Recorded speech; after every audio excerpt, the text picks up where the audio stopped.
কুমিল্লা সীমান্ত এলাকায় যুবকের মরদেহ উদ্ধার, স্বজন ও এলাকাবাসীর দাবি হত্যা করা হয়েছে।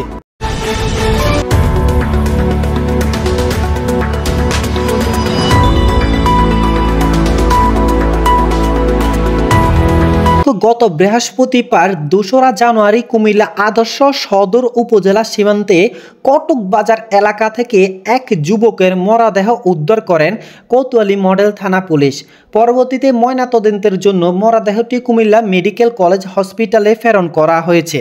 উক্ত মরদেহটি কুমিল্লা আদর্শ সদর উপজেলার জগন্নাথপুর ইউনিয়নের গাজীপুর মাজার এলাকার মৃত কাজী নজির মিয়ার ছেলে কাজী সবির। প্রাথমিকভাবে ধারণা করা যাচ্ছে সবির হোসেন উক্ত স্থানে খেজুর গাছের রস খাওয়ার জন্য যেতে পারে। স্থানীয় জনসূত্রে জানা যায় সবির হোসেন ইতিপূর্বে কোনো অবৈধ কাজের সাথে জড়িত নয়। ময়নাতদন্তের মাধ্যমে সুস্থ বিচারের দাবি এলাকাবাসী এবং আত্মীয় স্বজনদের। তখন বাজার থেকে শুনলাম সে মারা গেছে শূন্য। তখন এনজিও গাড়ি দিয়ে এলাম, আর সে আসিয়ারে অনেকে দেখি দেন অনেক লোক।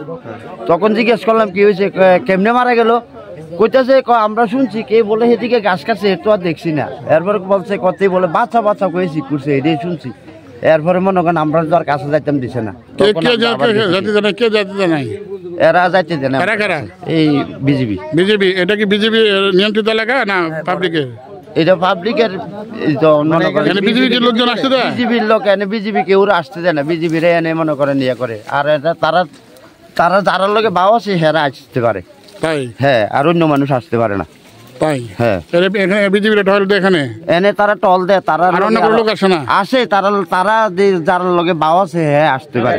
এরা কি এখানে 24 ঘন্টা ডিউটি করে? হ্যাঁ 24 ঘন্টা ডিউটি করে। হ্যাঁ ঠিক আছে।